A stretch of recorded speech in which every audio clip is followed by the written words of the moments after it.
Welcome to bird media. నేను మీ పవన్ కృష్ణమూర్తి. జగన్మోహన్ రెడ్డి గారి హయాంలో మేమంతా సంక్షేమమే చేసాం, మేము ప్రజలకి నిజమైనటువంటి సేవ చేసాం, ప్రతి ఒక్కళ్ళకి సాధికారత కల్పించాం, ప్రతి ఒక్కళ్ళని ఆత్మగౌరవంతో బ్రతికేలా చేశామని చాలా గొప్పలు చెప్పుకున్నారు.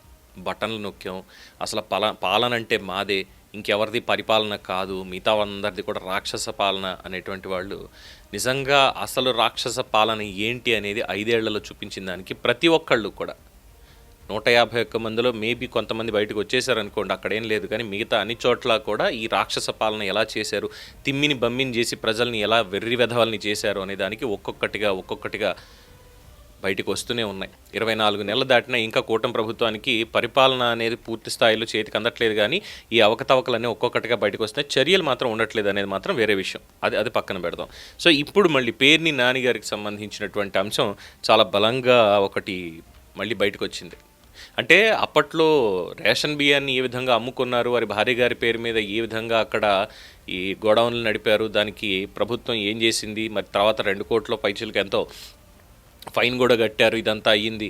పేర్ని నాని కానీ పేర్ని కిట్టు కానీ ఏం చేస్తున్నారు అనేది తెలుసు. పైపెచ్చు మేము ప్రజల్లోనే ఉంటాం, మాకు ప్రజలతోటే ఉంది, ప్రజలకు నేనేంటో తెలుసు అంటూ డైలాగులు కొట్టడం, సొంత పరువు వాళ్ళే తీసుకుంటూ ఉండడం, ఇవన్నీ అయింది కదా. ఇప్పుడు ఇక్కడ ప్రజల్ని ఎంత పిచ్చివాళ్ళని చేశారు అనేటువంటిది మాట్లాడితే, జగనన్న ఇళ్ల పట్టాలు సెంటు భూమి ఇది అంటారు సరే, జగనన్న కాలనీలు అని చెప్పని, అందులో నకిలీలు అని మీకు ఎప్పుడైనా అనిపించిందా?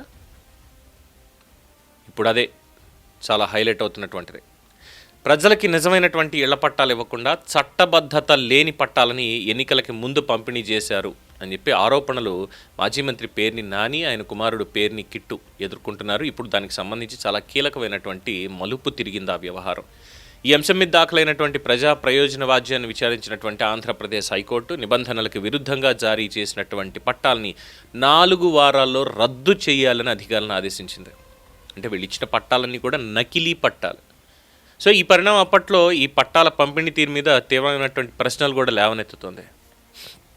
దీనికి సంబంధించి మచిలీపట్నానికి చెందిన దిలీప్ కుమార్ అనేటువంటి వ్యక్తి దాఖలు చేసిన పబ్లిక్ ఇంట్రెస్ట్ లిటిగేషన్ తోటి ఈ వ్యవహారం మొత్తం ఇక్కడ న్యాయస్థానం ముందుకు రావడం, పిటిషన్లో రోడ్డు మార్జిన్లు, డ్రైనేజీ పోరంబోకు భూములు, శ్మశాన వాటికలకి సంబంధించిన ప్రభుత్వ స్థలాలు, ఇలాంటి వాటిని కూడా నివాసానికి అనర్హమైనటువంటి ప్రాంతాల్లో నిబంధనలకి విరుద్ధంగా పట్టాలు జారీ చేశారు అని చెప్పి విచారణ సందర్భంగా ప్రభుత్వం తరపు అధికారులు కూడా కొన్ని పట్టాలు చట్టబద్ధ ప్రక్రియకి అనుగుణంగా లేవు అని సాక్ష్యాధారాలతో కోర్టు దృష్టికి తీసుకెళ్లారు. దీని మీద స్పందించినటువంటి హైకోర్టు అటువంటి పట్టాలన్నింటినీ కూడా రద్దు చేయండి ఇమ్మీడియట్గా అని చెప్పి స్పష్టమైనటువంటి ఆదేశాలు జారీ చేసింది. ఇది ఇప్పుడు ఎవరికి నష్టం? సరే, వాళ్ళంటే రాజకీయ నాయకులు ఎన్నికల్లో వస్తారు పోతారు, బాగానే ఉంది. ఇది ఎవరికి నష్టం? ఇప్పుడు ఇది ఇళ్ల స్థలం వస్తుంది అనే ఆశతో ప్రభుత్వం మీద నమ్మకం పెట్టుకున్న ఆ పేద కుటుంబాలకి తీవ్ర నిరాశ కలిగించేది, నష్టాన్ని కలిగించేది. చేతిలో వాళ్ళకి పట్టాలున్నాయి, కానీ వాటికి చట్టబద్ధత లేదు. అవన్నీ ఇప్పుడు చిత్తు కాగితాలు. ఇప్పుడు అనేక మంది లబ్ధిదారులు అయోమయంలో పడ్డారు. నిజమైన హక్కు లేని కాగితాలు ఇచ్చి వాళ్ళని తప్పుదోవ పట్టించారని లబ్ధిదారులు ఆవేదన వ్యక్తం చేస్తున్నారు. సో ఈ వ్యవహారంలో ఇది కేవలం రద్దుతోటే ఆ విషయం ముగిసిపోతుందా, లేదంటే నిబంధనలకి ఉల్లంఘించి పట్టాల జారీకి కారణమైన పేర్ని నాని, పేర్ని కిట్టు, అలాగే అధికారులు వీళ్ళందరి మీద కూడా చర్యలు ఉంటాయా అన్నటువంటిదే ఇప్పుడు ఆసక్తికరంగా మారింది. చట్టవిరుద్ధంగా వ్యవహరించినటువంటి ఈ అధికారుల మీద శాఖాపరమైనటువంటి చర్యలు తీసుకోవాలని, బాధ్యుల మీద అవసరమైతే చట్టపరమైనటువంటి చర్యలు కూడా చేపట్టాలని డిమాండ్ అయితే వినిపిస్తోంది. అయితే ఇక్కడ పేర్ని నాని లేదా పేర్ని కిట్టు మీద క్రిమినల్ కేసులు నమోదయ్యాయని లేదా తప్పు నిర్ధారణ అయ్యింది అనేటువంటిది ఇప్పటిదాకా కోర్టు ఇంకా తేల్చలా. ప్రస్తుతానికి హైకోర్టు ఆదేశాల మేరకు నిబంధనలకి విరుద్ధంగా జారీ చేసిన పట్టాల రద్దు ప్రక్రియ మాత్రం చేపట్టాల్సింది.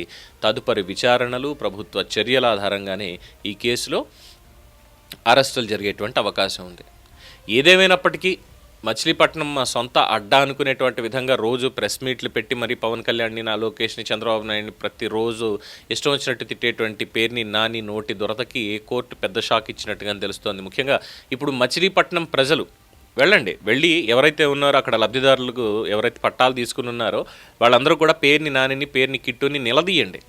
ఎందుకంటే మొన్న మధ్యనే ఏదో మాట్లాడుతూ వీడియోలో పేర్ని కిట్టు అంటాడు, నేను లోకలు, నేనేంటనేది ప్రజలకు తెలుసు, ప్రజలకి నా గురించి బాగా తెలుసు, నాకు ప్రజల గురించి ఇంకా బాగా తెలుసు, మేము ఒకటి, అని చెప్పని మాట్లాడతాడు. మరి మీరు ఒకటైనప్పుడు నకిలీ పట్టాలు ఇచ్చాడు అన్నప్పుడు మరి ప్రశ్నించండి, వెళ్ళి రోడ్డు మీద నిలదీయండి, ఇంటికి వెళ్ళి అడగండి. మీకు నోరుంది కదా అని ఇష్టం వచ్చినట్టు పడిపోతారు కదయ్యా, మీరు చేసినటువంటి ఈ లత్కోర్ పని ఏంటిది, మరి దీనికి ఏం చెప్తారు సమాధానం అని చెప్పి అడగండి ఆయన్ని. చేసేవన్నీ కూడా ఇలాంటి దిక్కుమాలిన పనులు, బురద జల్లేది ప్రభుత్వం మీద. ఇప్పుడు ఇక్కడ మచిలీపట్నానికి సంబంధించి ప్రస్తుతానికి ఇది సంచలనం అవుతుంది అంటే, మొత్తం స్టేట్ వైడ్ జగనన్న కాలనీల పేరుతోటి లేదంటే ఇంటి పట్టాల పేరుతోటి ఏదైతే ఇచ్చారో అందులో మరి ఇంకెంత జరిగింది అనేటువంటి దాని మీద కూడా ఇప్పుడు అనుమానాలుగా ఉన్నాయి. ప్రభుత్వం దయచేసి దీని మీద ఒక సమగ్రమైనటువంటి సర్వే చేయించి పట్టాలు ఏవి నిజంగా ఇచ్చారు, ఏవి ఇవ్వలేదు, ఎక్కడ ఇచ్చారు, ఈ వివరాలన్నీ కూడా ప్రజల ముందు ఉంచి ఎవరైతే దానికి కారణమయ్యారో వాళ్ళందరినీ శిక్షించాలి అని చెప్పి డిమాండ్. మరి ప్రభుత్వం ఆ పని చేస్తుందా? ఏం చేస్తుందిలేండి, మనది అసలే మంచి ప్రభుత్వం. బియ్యంకి సంబంధించినప్పుడే చంద్రబాబు నాయుడు గారు చెప్పేశారు, నీకేమన్నా ఉంటే ఆ కిట్టుగాడినో లేదంటే ఆ నాన్నగాడిని చూసుకోవా, ఎన్ని ఆడవాళ్ళ మీదకి వెళ్ళడం ఏంది అసలు అని చెప్పని కొల్లు రవీంద్రకు వార్నింగ్ ఇచ్చేశారు. అప్పుడే లేదు అరెస్టులు, ఇప్పుడే ఉంటాయి. ఇది కూడా అంతే, ఏదో ఇచ్చాం పట్టాలే కదా చింపేస్తే పోతాయి, ఇదే చెప్తారేమో రేపు. ఏమంటారు? దీని మీద మీ అభిప్రాయం తెలియచేయండి. చూస్తూనే ఉండండి ది బర్డ్ మీడియా. ఈ వీడియో మీకు నచ్చినట్లయితే లైక్ చేయండి, షేర్ చేయండి, సబ్స్క్రైబ్ చేయండి. మరిన్ని అప్డేట్ల కోసం మా వాట్సాప్ ఛానల్ను ఫాలో చేయండి.